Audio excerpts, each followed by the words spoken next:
Reforma tributária.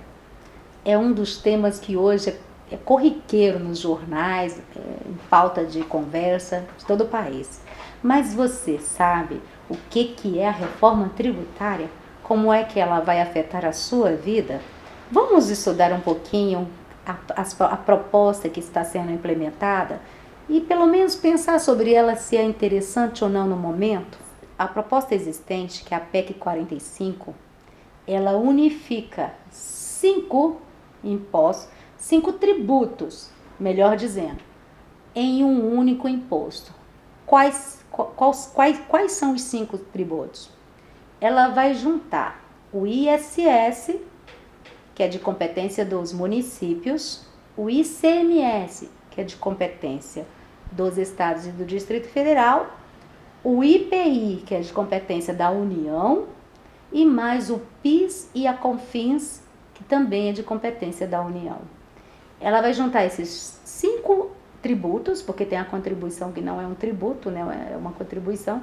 Então, vamos juntar esses 5 tributos em um único imposto, imposto sobre bens e serviços. A ideia é simplificar o sistema tributário, diminuindo o contencioso tributário, as lides tributárias e simplificar. Mas será mesmo que vai simplificar? Vamos analisar então a situação. O ISS, por ser de competência municipal, ele tem uma legislação nos 5.570 municípios. Legislações diferentes que, por hora, atribui a responsabilidade pelo pagamento do tributo a contribuintes diferentes. Então, digamos, essas 5.570 legislações muito parecidas, porque tem uma lei complementar geral, ainda assim, por serem instituídas pelo município, a legislação é diferente. Gera problemas de que ordem? Você, empresa estabelecida no estado de Goiás, presta um serviço no município de São Paulo.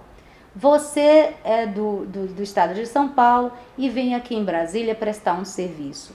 A guerra fiscal ocorre muitas das vezes nesse imposto em relação ao sujeito ativo, quem é que deve receber aquele imposto. Então tem muita guerra fiscal em relação a quem é o sujeito ativo daquele imposto, em razão do local da prestação de serviço. O local da prestação de serviço, se é onde executa o serviço ou onde é estabelecido o contribuinte que está prestando aquele serviço. Basicamente, regra geral, o principal conflito que existe hoje em dia em relação ao ISS é o local de serviço. O ICMS também tem guerra fiscal. Você às vezes quer atrair uma empresa de um estado para outro, oferece vantagens e fica nessa briga, nessa guerra fiscal. Entendeu? Agora observe bem, eu sou tributarista. Como é que você vai juntar? Tem um único, digamos, tem vários impostos da União que afeta o faturamento. A base de cálculo do faturamento, em cima do lucro que você adquire numa empresa, você paga imposto de renda, você paga a contribuição social sobre o lucro, você paga o PIS e a CONFINS. Observe bem, numa mesma base, você paga 5 tributos. Imposto de renda, contribuição social sobre o lucro, PIS, CONFINS, 4, entende? E ainda assim, você tem que tirar daquele valor o ICMS, o IPI, os impostos incidentes sobre as vendas que afetam o seu faturamento.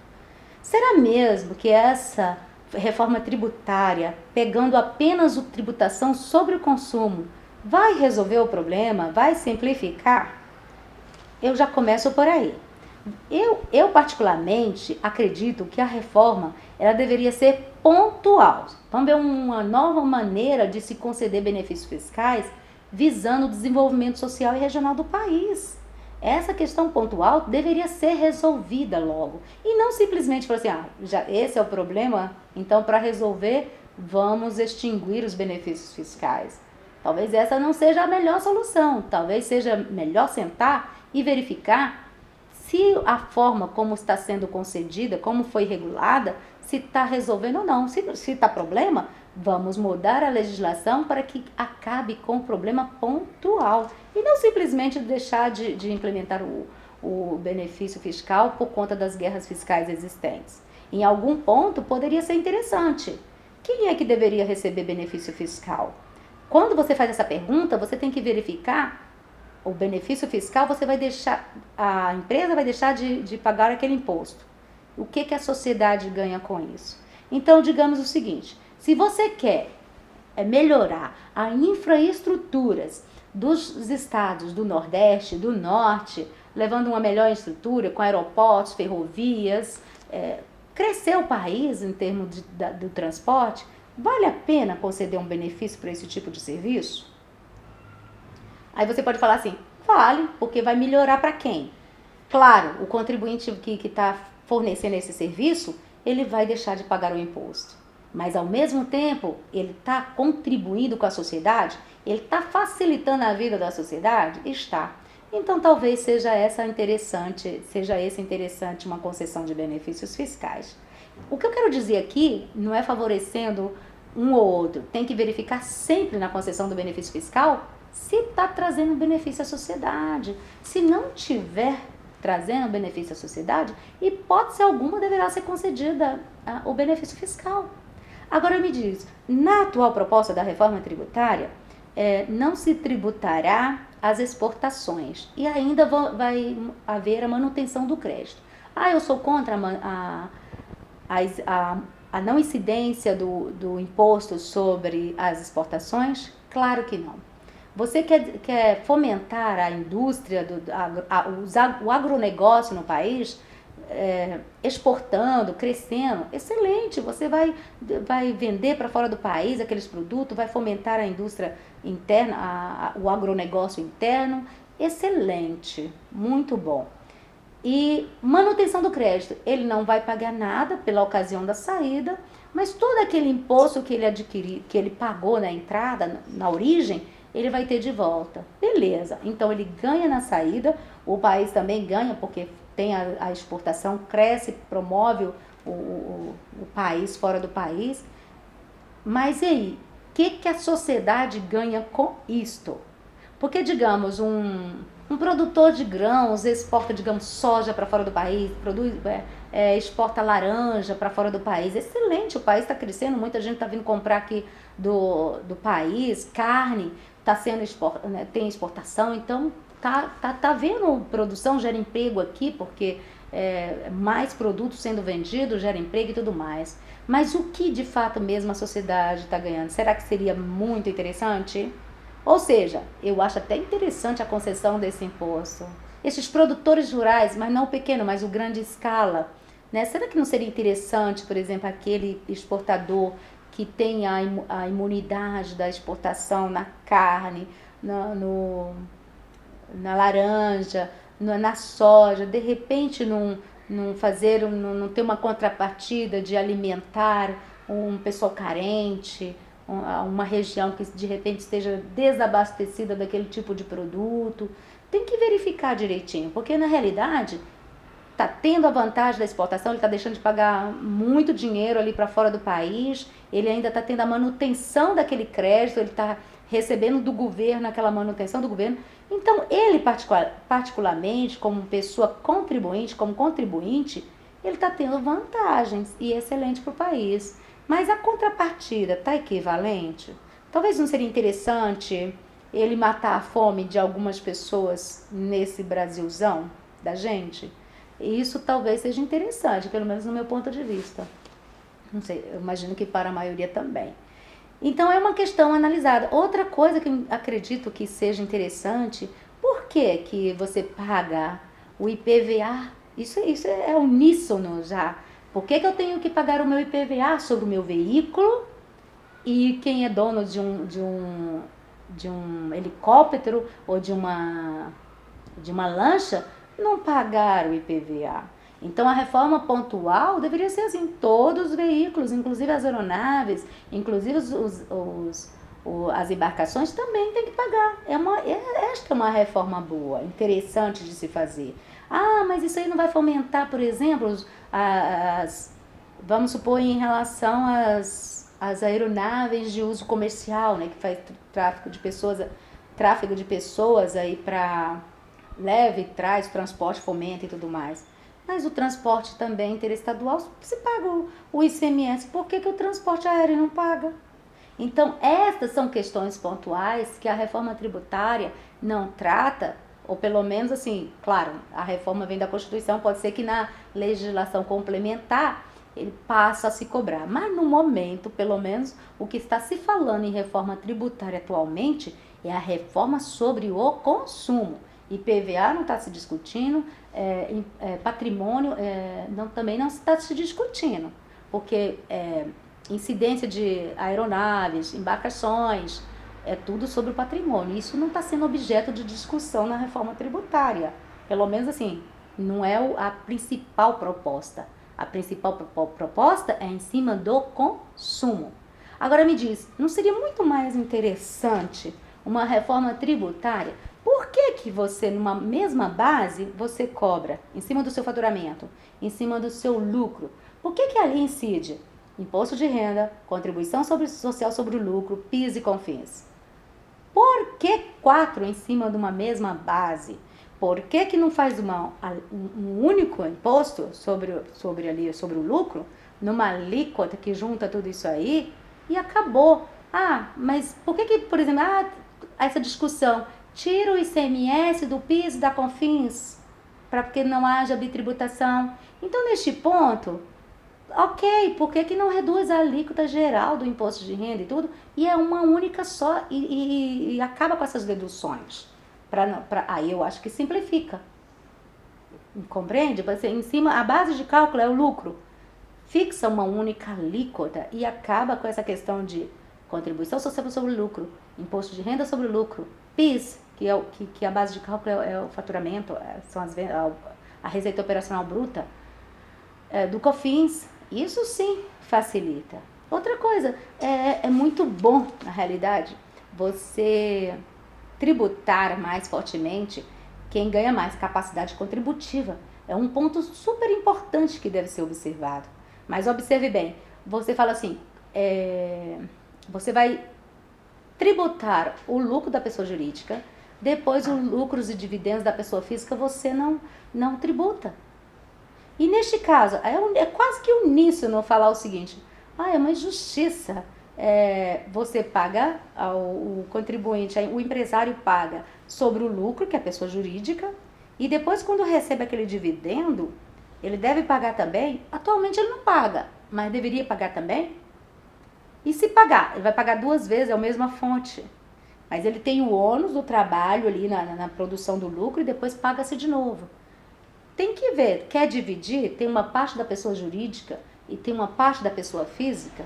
Então, neste momento, essa reforma, a PEC 45, ela é uma reforma ampla, tudo bem, como se diz, ela é da Constituição para baixo. Então, quer dizer, vão serem alcançados alguns serviços e que não são tributados hoje em dia. Mas não precisa de uma reforma na Constituição para se acrescentar serviços, melhor dizendo, na legislação do ISS. A Lei Complementar 116 de 2003, ela limitou a cobrança do ISS aos serviços prestados que estão previstos ali naquela lista anexa a esta lei, a 116 de 2003. Então, só os serviços previstos ali naquela legislação é que tem a incidência do ISS. Mas por que os demais não pagam os demais serviços? Então, para resolver essa questão, é só não ter lista. É só prever na legislação que todos os serviços prestados estão sujeitos à cobrança do ISS. E acaba com essa lista, porque todos os serviços toda pessoa que presta serviços deverão pagar o ISS. Então não precisa de uma reforma ampla. No meu ponto de vista, poderia ser pontual, partindo inicialmente pela unificação da legislação, a mesma legislação para todos O ICMS, a mesma legislação para todos. O ISS, a mesma legislação para todo, definindo melhor onde é que é o local da prestação de serviço, para fins de redução da guerra fiscal municipal.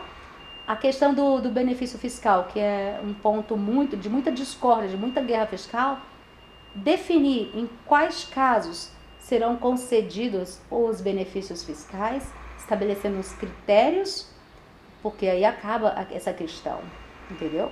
Questão tem uma ideia interessante da proposta que eu achei muito interessante. Foi a questão da aplicação do princípio do destino. A gente sabe que no país tem certos estados que eles são mais produtores, né? Produzem mais que outros. Então, o que acontece? Aquele estado que não tem tanta indústria, que não tem tantas indústrias, muitas das vezes recorrem a outros estados como São Paulo, Rio de Janeiro, Minas Gerais, para recolher, para comprar aquele produto que ele está precisando. A questão do princípio do destino eu acho muito interessante. Esse sim poderia ter uma reforma pontual na Constituição sobre a aplicação do princípio do destino. Ou seja, todo aquele contribuinte que adquire mercadoria, produto fora do seu estado onde você reside, o que acontece? O estado onde você é residente, onde você é estabelecido, recebe aquele imposto de volta. Em que sentido? Ganha o estado onde está se adquirindo a mercadoria, porque está gerando produto, tem que produzir mais, porque ele ganha na produção daquele produto, porque tem mais pessoas comprando lá no seu estado, então ele ganha com a produção. E aquele estado que ainda não está desenvolvido na sua indústria, vai ganhar em que sentido? Tendo de volta aquele imposto pago que ele poderá ser aplicado em benefício daquela sociedade. Claro, o Estado ele não vai ficar somente nessa questão de receber o imposto de volta, já que aquele seu residente, já que aquele seu contribuinte estabelecido saiu do seu Estado para comprar fora porque ali não teve. Ele tem necessidade de desenvolver aquele Estado. Aí é uma questão realmente, precisa de concessão de benefícios fiscais, não sei, para isso? Será que precisa? Às vezes não, às vezes não. Então é uma questão que tem que ser observada, mas pelo menos na aplicação do princípio do destino, devolve um pouco ao Estado adquirente aquele imposto que aquele residente teve que sair para poder comprar porque o seu Estado não está fornecendo. Então uma questão interessante que eu achei da reforma tributária é a aplicação do princípio do destino. Essa eu diria que seria a melhor reforma, a melhor mudança para desenvolvimento regional e nacional do país. Esse sim eu achei que bem interessante. A manutenção da não incidência sobre as exportações acho super interessante, mas tem que rever, no meu ponto de vista, a manutenção do crédito. Ou poderia ter até a questão da manutenção do crédito. Mas eu também acho o seguinte, aquele contribuinte, por possuir capacidade contributiva, também não pode deixar de pagar a sua parcela, né? Neste caso, ele poderia, um exemplo, né? Já que é produtor de carne, que é produtor de alimentos, ele poderia contribuir para reduzir a fome naqueles estados onde se realmente precisam, que é mais carente da produção agrícola, que tem mais carência de recursos. Então ele não está sendo favorecido pelo país porque não está pagando imposto na exportação? Nada mais justo do que ele também contribuir com o Brasil, diminuindo a fome nos estados, naquele lugar onde realmente precisa. Eu acho que essa contrapartida seria bem interessante e bastante razoável e justa. Então, é basicamente essa questão da reforma tributária que a gente poderá discutir pontualmente cada tributo, qual a falha de cada um. Mas se tem falhas em cada um dos tributos, no meu ponto de vista, essas falhas deveriam ser resolvidas pontualmente em cada legislação e não em uma reforma tributária ampla e genérica como essa. Ainda mais porque existirá um período de transição nessa legislação. Então você imagina, você já tem que saber a legislação atual e ainda tem que ficar observando a legislação que vai estar em transição. Então nesse ponto, enquanto tiver a transição, acredito que seja mais um peso para o contribuinte ter que ter que assimilar não só a legislação que ele já está acostumado e cheio de confusão, de dificuldades, além dessa que já existe, que ele tem problema, né, de controle, de ficar tendo conflito, ainda vai ter que observar a legislação no período de transição. Então, imagino que esse período de transição também é meio complicado. Talvez a transição só seja razoável na questão da aplicação do princípio do destino, como já aconteceu com a Emenda Constitucional 87, que teve um período de transição curto, de 5 anos, e que deu para se resolver com tranquilidade, que era só questão da arrecadação, né, da distribuição. Então, neste caso, na aplicação do princípio do destino, a transição, beleza. Quanto à legislação, imagino que vai ser um fiasco, porque o contribuinte vai ter que estar atento às duas legislações e que vai se tornar um peso maior do que o peso que atualmente já existe para saber de tantas legislações, de tanto tributo. Então, quer simplificar mesmo?